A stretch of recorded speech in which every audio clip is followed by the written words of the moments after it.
আমার ফাইল কাগজপত্র ব্যাংকে চেক বইটা এগুলো বের করছো কেন তুমি? একটা জিনিস খুঁজতেছি আমি। কি জিনিস খুঁজতেছো তুমি? তুমি তো সেদিন ব্যাংকে 10 লাখ টাকা থুয়ে আসলে তার নমিনি করাই দিয়েছো, সেটা আমার দরকার জানা। এত কিছু তোমার জানতে হবে কেন? নমিনি আমি যা দিছি তোমার টেনশন করতে হবে না। তোমার জানার দরকার নেই। আমি জানতে পারবো না কিসের জন্য? আমার না জানা না না, উচিত। তোমার জানা উচিত না। আমার পার্সোনাল ব্যাপার আমার ভিতরে আছে। তোমার আমি যা আমার বলে করি কোনো করি। কথা আছে? তোমার আমি এত কই তোমার দিয়ে কোনো চলতে কিছু পারবো না। গোপন থাকা উচিত আমার কাছে, তাই কও। এটা আমার পার্সোনাল ব্যাপার।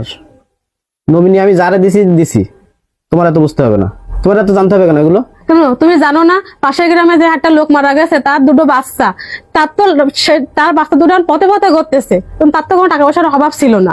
সে কি করেছে, তার সব ব্যাংক ব্যালেন্স সবকিছু নমিনি তার ভাই বোনকে দিয়ে দিয়ে গেছে। আর এখন ওই বউটা বাচ্চা দুটো নিয়ে পথে পথে ঘুরতেছে।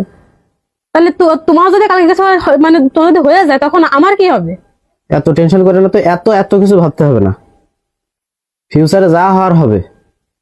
আমি নমিনি যারা দিছি সে তোমারে ঠকাবে না কখনো। তোমার কাছে মনে আছে সে আমার ঠকাবে না, কিন্তু তোমার যদি কিছু একটা হয়ে যায় বা তুমি যদি না থাকো, তখন তাদের কাছে আমি বোঝা হয়ে যাবানি। তখন না, না, তারা না, আমার লাথি মারে খেদাই এত বড় দেবে। বেইমানি তারা করবে না। এত বড় বেইমানি তারা করবে না। না করবে না, তুমি দিছো কারে? তুমি সেটা আমারে কও, দিছো কারে? বেমানি করবে না। এত তোমার আমার থেকে তোমার বিশ্বাস তো খিদা আছে। আমি বউ, আমার তোমার এত বিশ্বাস হয় টেনশন না করে নাকি? না তো তুমি। আমি বউ, আমার তোমার বিশ্বাস হয় না নাকি? 9টা বছর তোমার সঙ্গে সংসার করতেছি। তুমি বেশি বোঝো একটু, এত বেশি বুঝতে হয় না। মানুষ বেশি কি করলো না বুঝতেছি করলো দেখার কারণ কোনো আমার দরকার নেই। ভবিষ্যৎ নিয়ে টেনশন হয়, সে কারণে আমি বেশি বুঝতেছি। আমি পথে পথে তো ঘুরতে পারবো না, আমার একটা বাচ্চা আছে, তার কি হবে? তাহলে তুমি কি আগে থেকে ভেবে নিছো যে আমি মরে যাবো বা একটা অ্যাক্সিডেন্ট হবে? হ্যাঁ, আমি ভাবিনি।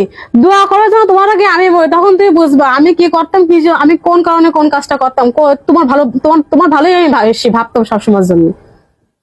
আমি এত বলতেছি ভয় যে পাওয়ার দরকার হঠাৎ, নেই। কারণ কার কেউ তো তোকে বলতে পারে না। হঠাৎ যদি তোমার কিছু হয়ে যায়, তখন তুমি মরলে না, কিন্তু তুমি দেখা গেলো সেই অসুস্থ হয়ে পড়লে, অ্যাক্সিডেন্ট করলে, হসপিটালে থাকলে, তখন আমি কার কাছে যাবো? তাই বলো। আমি নমিনি দিছি, যারা দিছি ভালো বুঝাই দিছি, সে আমার খুব আপন একজন। সে কারে সেটাই তো আমারে বলো। আমার কারে রক্ত দিছো কারে? কখনো বেইমানি করবে না।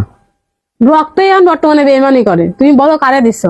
দিছি আমার ভাইরে দিছি, বড় ভাইরে দিছি। বড় ভাইরে দিছো? তা তোমার তো একটু উচিত ছিল সম্পূর্ণটা তার নামে নমিনি না করে কিছুটা আমার নামেও দিতে বা সন্তানের নামে দিতে। যে যদি আমি ঠকাই তাহলে তোমার কাছে থাকলো, আর যদি তোমার যদি সে ঠকায় তাও তোমার কাছে থাকবে। এমন তো না যে আমি তোমার ঠকাই চলে যাচ্ছি। আচ্ছা, দেখা যাক। দেখি, তুমি যেটা বলছো তো গুরুত্বপূর্ণ কথা বলছো। আমি তো এতদিন এগুলো ভেবে দেখিনি।